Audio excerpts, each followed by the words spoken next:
I feel miserable and powerless, this man says. I have never experienced anything like it.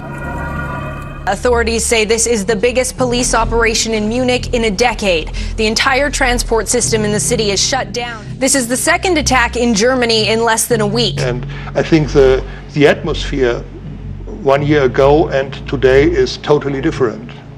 A police spokesperson says, quote, "The shooting looks like a terror attack." Nonetheless, Europe has become a continent that really, there's a growing culture of fear here, and there's a lot of fear that a new era is beginning in Europe, where these attacks are just going to become more frequent. It's becoming a pattern all too familiar now. An individual, often with a petty criminal background, wages an attack on civilians. Following all the leads that they have and obviously taking every precaution, and in doing so they've essentially shut down the city of Munich, told people not to go outside. Now, over in Turkey, that country woke up this Thursday to find itself locked in a 3-month state of emergency. Within hours, the French president was promising extra powers to the security services. L'état d'urgence. A state of emergency will be proclaimed, which means that certain public places will be closed, traffic can be stopped, and searches ordered throughout France. They say, across the world, there's a temptation to take a major security turn, if you could call it that way, and a security turn that, would curb other freedoms. But human rights groups and lawyers say that people's freedoms are being abused. The state of emergency worries me, mainly because I see it as a questioning of democracy and of fundamental rights. So far, the powers have been extended 3 times. With the French president promising to use everything to fight terrorism, the state of emergency is starting to feel like the new normal. It's funny, I don't know why I'm going to say this. I'm actually working with somebody, and because I'm personally interested in this, and I mean, it's going to sound, weird that, TMZ, we talk about privacy issues all the time. All the because time. there are zones of privacy. And this is something that Congress is getting involved in. And I know this because I'm kind of working too with some of them, because they're wondering, with technology and all the things that go on in the world, where is privacy in the world? Where is it now? And the fact that people are allowed to have phones in the gym, but these phones all have cameras, it's just one of the elements of this new world order. Teachers at an all-female school in Sydney have been told to stop referring to their students as girls, ladies or women. A leading Sydney girls' school is being investigated for political correctness. The Daily Telegraph is reporting today. Teachers at Cheltenham Girls High have been told to stop calling the students girls, ladies or women. Instead, they have to use gender-neutral terms, I guess, like, good morning humans, female humans. News Corp reports that teachers were told they would be breaking the law and considered homophobic if they didn't support the decision. Honestly, this is taking PC to the being politically correct, to the absolute ridiculous.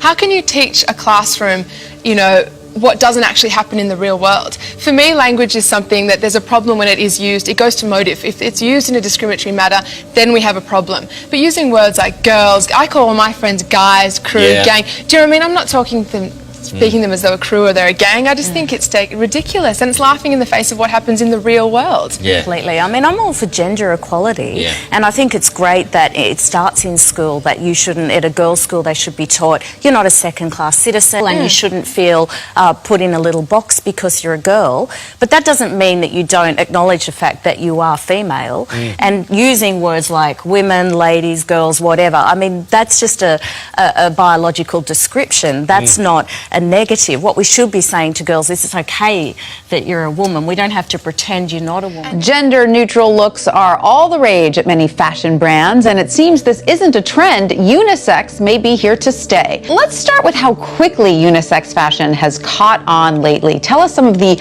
bigger brands now embracing this look.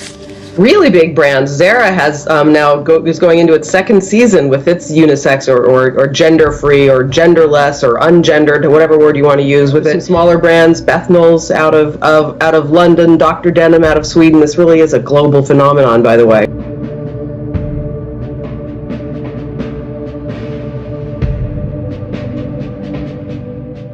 After 5 years of delays, a national education law will finally be implemented in California. It includes teaching history of the LGBT rights movement as early as second grade. Covering Brevard County, the school board's anti-discrimination policy includes sexual orientation and now gender identity. If you were watching Eyewitness News at 4, you know the controversial change passed narrowly. Unfortunately, today's discussion on updating equal opportunity and/or non-discrimination policies would allow a boy to blatantly lie in order to go into the girls' locker room to lust after them, which is precisely what the slaveholders did.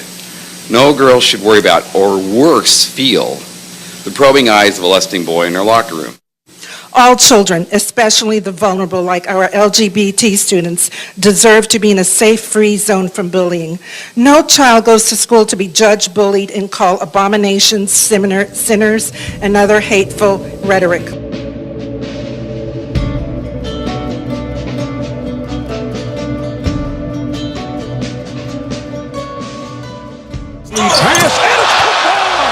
The NBA's All-Star Weekend brings the best in basketball and can bring the host city upwards of $100 million in business. But next year, it won't be in Charlotte. In a statement, the NBA said, "We do not believe we could successfully host our All-Star festivities in the climate created by HB2. Governor Pat McCrory signed the law in March. It blocks certain protections for LGBT people and mandates which public restrooms transgender people can use. Today, the governor stood firm. In any decision I make, I pick common sense values to protect our children in our schools over money. It affects everybody, not just downtown city, but the gas station, the convenience stores, everything down here. We lost business because of it.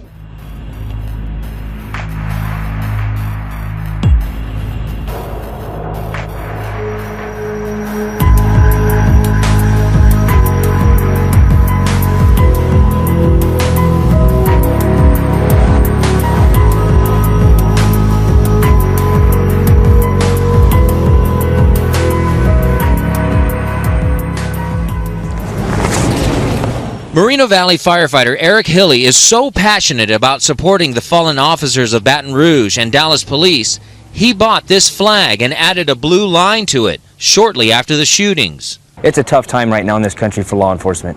That's why Eric says he placed the flag on the back of the CAL FIRE Riverside County fire engine he works on. When division chiefs heard about the flag and blue stripe on the door, they told Eric to take them down. He says right now the country is dealing with unusual violence directly aimed at first responders. And we felt that the method and the flag that was displayed was a threat to the firefighters.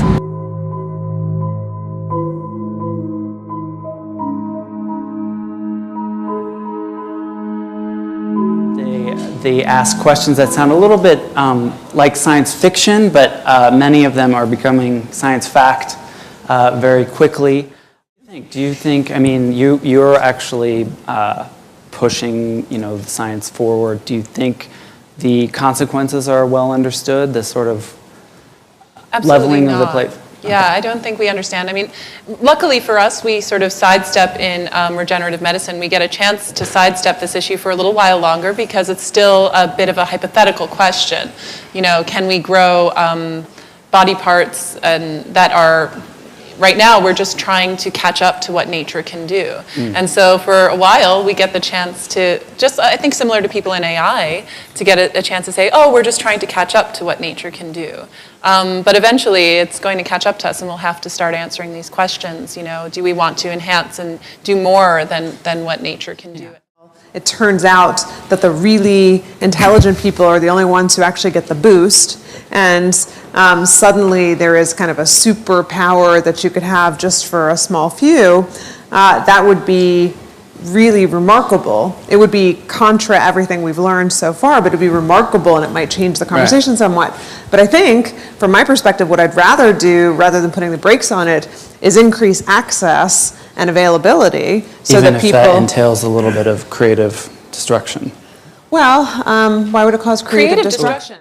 Now, one of the things that I have learned about Hillary Clinton is that one of her heroes, her mentors, was Saul Alinsky. And her senior thesis was about Saul Alinsky. This was someone that she greatly admired and that affected all of her philosophies subsequently. Now, interestingly enough, let me tell you something about Saul Alinsky. He wrote a book called Rules for Radicals. On the dedication page, it acknowledges Lucifer, the original radical who gained his own kingdom. Now think about that. This is a nation where our founding document, the Declaration of Independence, talks about certain inalienable rights that come from our Creator. This is a nation where our Pledge of Allegiance says we are one nation under God. This is a nation. This is a nation where every coin in our pocket and every bill in our wallet says, "In God we trust." The secular progressive agenda is antithetical to the principles of the founding of this nation. And if we continue to allow them to take God out of our lives, God will remove himself from us. We will not be blessed, and our nation will go down the tubes. And Thomas Jefferson said that we would reach this point because we the people would not be paying attention, and it would allow the government to grow, to expand, and to metastasize, and to try to rule us. But he said, before we turn into something else, we the people would recognize what was going on, what we were about to lose, and we would rise up and we would take control of our nation. And I say now is the time for us to rise up and take America back.